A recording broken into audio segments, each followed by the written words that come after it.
Buxoro viloyatida transport nazorati inspeksiyasi tizimida korrupsiyaga qarshi kurashish, sohani raqamlashtirish bo'yicha amalga oshirilayotgan ishlar yuzasidan matbuot anjumani va press tur o'tkazildi. Unda ommaviy axborot vositalari vakillari sohaga doir yangiliklar, tizimdagi islohotlar bilan tanishdilar. Ma'lumotlarga ko'ra, tizim faoliyatini raqamlashtirish orqali shaffoflikni ta'minlash, korrupsion holatlarning oldini olish maqsad qilingan. Buning uchun 4 ta axborot tizimi ishlab chiqilib, amaliyotga keng tatbiq qilinmoqda.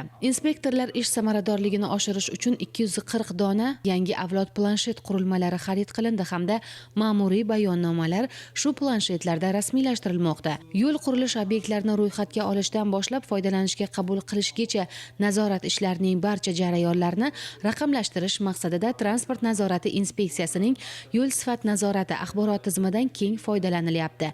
Matbuot anjumanida dastlab shu haqda to'liq ma'lumot berildi. Qayd etilishicha, transport nazorati inspeksiyasi avtomobil va suv transportida nazorat Buxoro viloyat hududiy bo'limi va viloyat ichki ishlar boshqarmasi, yo'l harakati xavfsizlik boshqarmasi hamkorligida yanvar-noyabr oylarida 707 marotaba reyd tadbirlari o'tkazildi. Tadbirlar davomida huquqbuzarlik sodir etgan shaxslarga nisbatan jami 7276 ta ma'muriy bayonnomalar rasmiylashtirildi. Bu yerda avtomobil va suv transportini nazorat Buxoro viloyat hududiy bo'lim inspektorlari tomonidan yo'lovchi tashish faoliyati litsenziya asosida tashkil etish nazorat amalga oshirilyapti.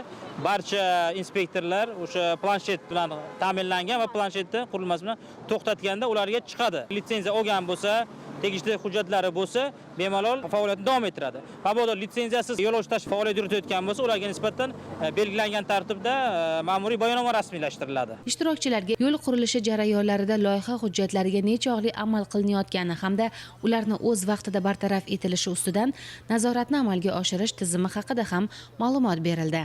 Tadbir qatnashchilari Buxoro tumani mahallalarida Mening yo'lim hamda tashabbusli byudjet loyihalari asosida ta'mirlangan yo'llar va ularda transport nazorati inspeksiyasi yo'l qurilish ishlarini nazorat qilish Buxoro viloyati hududiy bo'limi tomonidan amalga oshirilgan ishlar haqida ma'lumotga ega bo'ldilar.